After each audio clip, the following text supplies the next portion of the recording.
Hello, greetings, this is Gilles Mention. I wanted to come and wish you a wonderful day.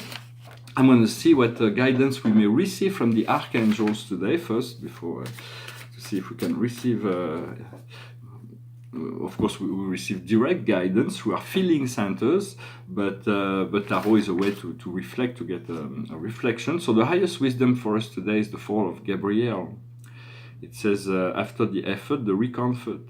You are harvesting the fruits of your labor. Get rid of all situations that are oppressing you.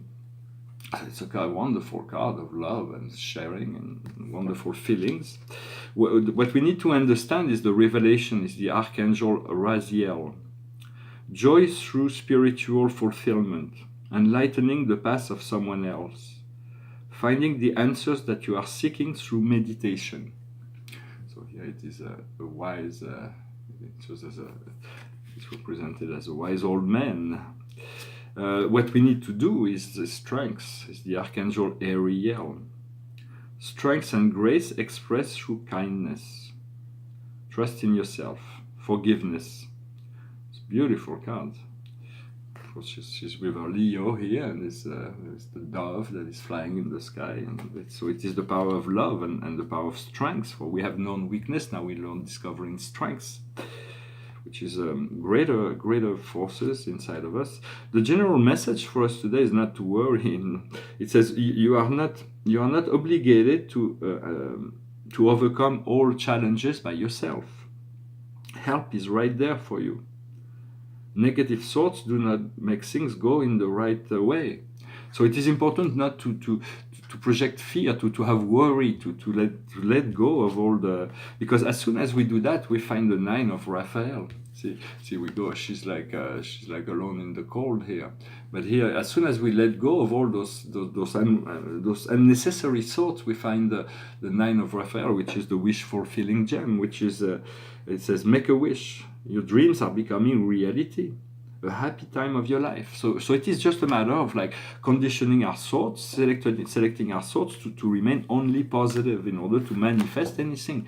For there is a great deal of potential magic. Much magic is in the air with this equinox that is coming. I'm going to pull one card from the AKASH, and it is about it's the great priest or priestess. It is about reconnecting to those higher powers of the master, to become the master of you, to become the master of energy, the master of love, the master of light, the master of time, the master of space. For all is one in essence, but we have to allow ourselves to return to our power, to reintegrate what we've left, because when we came into this world, we knew that this world was not ready for a paradise situation, 5th dimensional. We knew we were entering into a difficult situation in terms of time, space, energy. And so we have to we came with our light well hidden, but now this hidden light is re-emerging, and so we have to let it, we have to cultivate it, we have to because the whole plan is for a collective ascension. So we have to do as much as we can to assist the world in this process of evolution. We have to understand we're living in an incomplete universe. If we were living in a complete universe, those questions would not come into being, because we will all be in heaven. But since there is a process that is evolving, and so sometimes we want things to go really fast, but we don't understand. We are growing rapidly, and this is really what's most important, because material success can be quantifiable, but soul success or soul growth cannot be quantified, and we can't even ourselves see really what the progress we've made. We have limited access to memory, so we have to trust that we are growing, and that is really what's the most important, and then for everything else will come as a result of that growth. We also have to remember that the universe has always existed in this pure eternal state.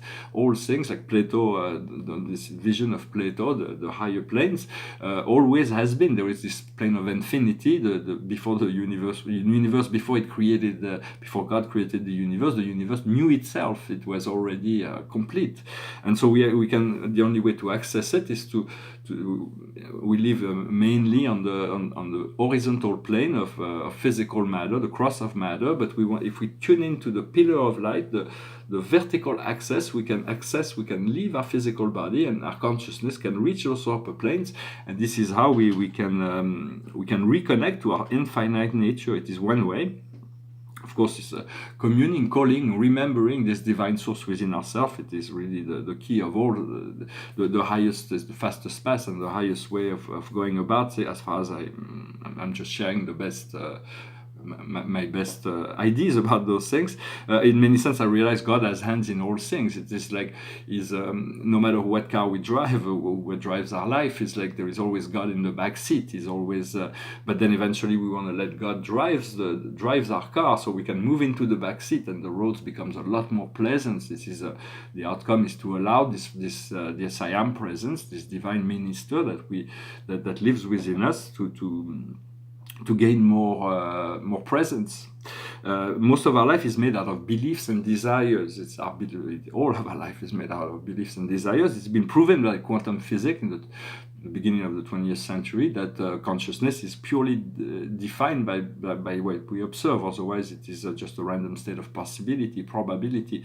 The realm of particles do not really exist. They become real as soon as you observe them, and that's been proven. So it was a great breakthrough in human consciousness with this discovery of quantum physics. Yet earlier, Immanuel Kant, in the Critique of the Pure Reason, already projected the idea. When I read it, I felt like he was already he knew that it was through he received everything through his intuition, then related to his mental beliefs and reality, and then he realized that the world was but a projection of what his beliefs were. And so by changing our beliefs and reality, as we tune into the realm of lighter, more integrated form of reality, we are shifting our frequency, our vibration, and so the world is changing with us. We come to understand also once we discover this realm of infinity that everything is perfect. There is no problem. Every problem were created for growth, and so there is no need to resolve problems. As we find the light, everything solve itself in some ways, and then when you return into a problematic situation, if you were going into the light with the intention of solving a problem, then when you return, the situation have already changed because or the light that you have discovered will change the situation. And so it is important to stay tuned to this knowledge, to this remembering of the eternal soul that we are connected to. I was also listening to there is a wonderful teacher called very well known, just thought I mention it, is Abraham Hicks, who's a collective of intelligence that's the channel through this lady Estelle, I think, and she says you can't get it wrong and you can't get it done. So in many sense, no matter what we do, it is created for the purpose of growth, and we'll never get it done because our nature is infinite. So no matter how much we ascend, once we complete time and space, we'll have reached God as the supreme. But that will be just the beginning, because we'll be face to face with the fourth transcendental level of finite realities. Then even if we achieve that and we achieve the ultimate, then the absolute is something else even. So evolution is eternal. What we want is to move into an eternal state of well-being, to move into the state of samadhi, where we can really feel that we can enjoy life, and then the more we are able to integrate within the circumstances of our life with gratitude, and the more we become aware of all the conditioning we have within ourselves, and so we are able to find this point of freedom. And it's one of the things I think is very important to eventually find this freedom from conditioning. Behind me is a self-portrait. It's from 2005. It's got an interesting dynamic. I'm going to finish with a song. It's a gospel song today. It goes like this. Amazing grace, how sweet the sound that saved a wretch like me. I once was lost, but now I'm found. Was blind, but now I see. 'Twas grace that taught my heart to fear, and grace my fears relieved.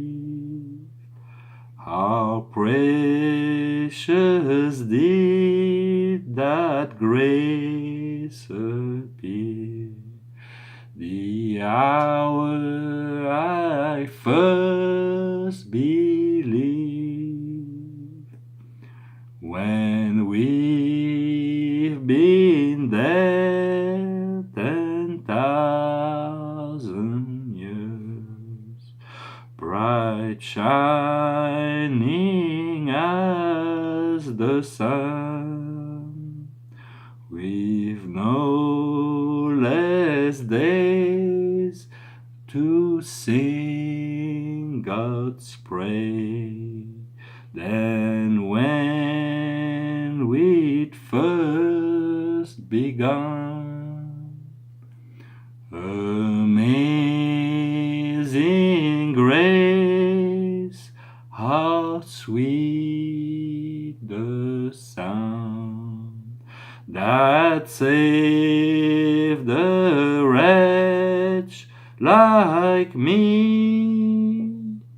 I once was lost, but now I'm found. Was blind, but now I see. Well, thank you very much. I wish you a wonderful day. Thank you for commenting, liking, sharing, subscribing if you like those videos, and I'll talk to you later. Thank you. Namaste.